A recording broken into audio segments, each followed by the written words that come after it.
یو نوی د ټیک ټاک په شان پلیټفارم چې ډېر ښه ارننګ ورکوي. دوستانو د تاسو کتئ شئ ما پکې $10 ګټلي دي او د جیز او یا د ایزي پیسه په ذریعه باندې د تاسو ویستی شئ.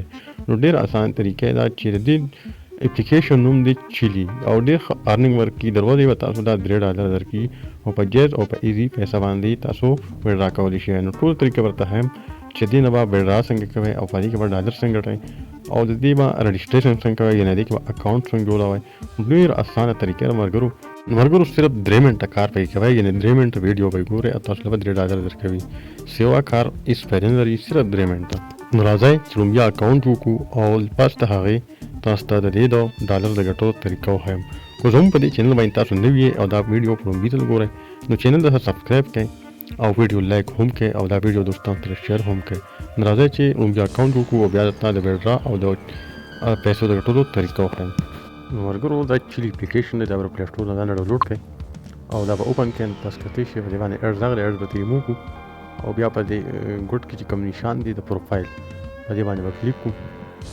په دې چې تاسو کلیک کړئ نو تاسو ته به راشي ایمیل او جیمیل یعنې ایمیل او ګوګل.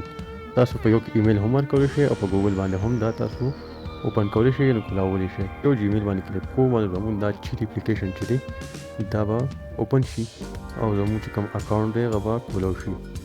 نو اوس به د دې چې کوم نوم دی د چیلی اپلیکیشن چې کوم نوم دی ځان لکه تاسو کوم نوم ورته لیکئ نو لیکلی شئ لکه څنګه چې ټیک ټاک وي او ټیک ټاک له تاسو نوم بدلوئ نو تاسو دې له هم تاسو کولی شئ. زه د خپل د چیلی اپلیکیشن چې کوم رینیم دی هغه زه لیکم او پس له هغې بیا تاسو ته د چې کوم ډیټ آف برث دی هغه به لیکم. بیا چې کوم د زما د چیلی اپلیکیشن چې کوم پروفایل نیم دی هغه لیکم. نو دا تاسو کتئ شئ یوزر نیم دی په دې کې هم یوزر نیم لیکلی شئ. دا بایو د په دې بایو کې نوم هم لیکلی شئ او چینل هم لینک کلیک کولی شئ او دا دی ډیټ آف برث په دې کې به مونږ خپل چې کوم تاریخ پیدایشي په کارت کې هغه پکې ولیکو او په دې سیو باندې به کلیک کړو او تاسو کتئ شئ میل او فیمیل. نو په میل باندې به کلیک کړئ، تاسو په دې سیو باندې به کلیک کړئ نو ستاسو چې کوم اکاونټ دی هغه کریټ شي. بقایا دی کې چې کوم د ایمیج کوم آیکن دی کوم نشان دی په دې تاسو کلیک کولی شئ او خپل پروفایل باندې فوټو هم لګولی شئ. نو ما په دې سیو باندې کلیک کړو، زموږ چې کوم سیټینګ هغه وشو یعنې ختم شو. نو زموږ سیټینګ به موږ سره سیو شي او زموږ چې کوم د چیلی اپلیکیشن اکاونټ دی هغه به جوړ شي. اوس په دوستانو راځو د ارن برخې ته. پر ارن باندې به کلیک کړو، دا هغه انټرفیس راشي په کوم چې مونږ پیسې یعنې $1 ویډرا کوو خپل جیز او ایزي پیسه ته.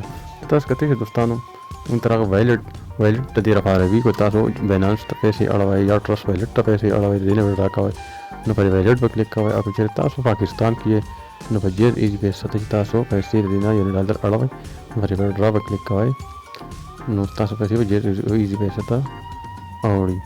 دا تاسو کتئ شئ 3 منټ لیکلي دي نو تاسو دروازې 3 منټ ویډیو ګورئ او تاسو دغه $3 درکوي. دوستانو پر ویډرا به کلیک کړئ، تاسو ته به چې کوم د ویډرا کوم انټرفیس دی به راوړي نو تاسو په هغې کې تاسو ویډرا کولی شئ. تاسو کتئ شئ چې کوم کرنسي ده په دې به کلیک کړئ تاسو نو تاسو به د پاکستان چې کوم PKR دی په دې باندې به کلیک کړئ لکه چې او اوس به راشئ جیز کیش کو جیز کیش باندې تاسو وباسئ یا ایزي پیسه باندې. ما په ایزي پیسه باندې کلیک کړو او په دې مکس باندې به کلیک کړئ نو ستاسو چې کوم د پیسو ډیټیل دي هغه اټومیټیکلي سلیکټ شي. اوس دې کې موږ سره چې کوم لی دي یعنې $1 دي هغه کم دي یعنې کم $1 نه ویډرا کېږي. د خپل لیمټ دی تاسو کتئ شئ پر سر کرښه کې موږ ته لیکلي دي چې تاسو د دې مقدار نه کم تاسو نشئ ویډرا کولی. دوستانو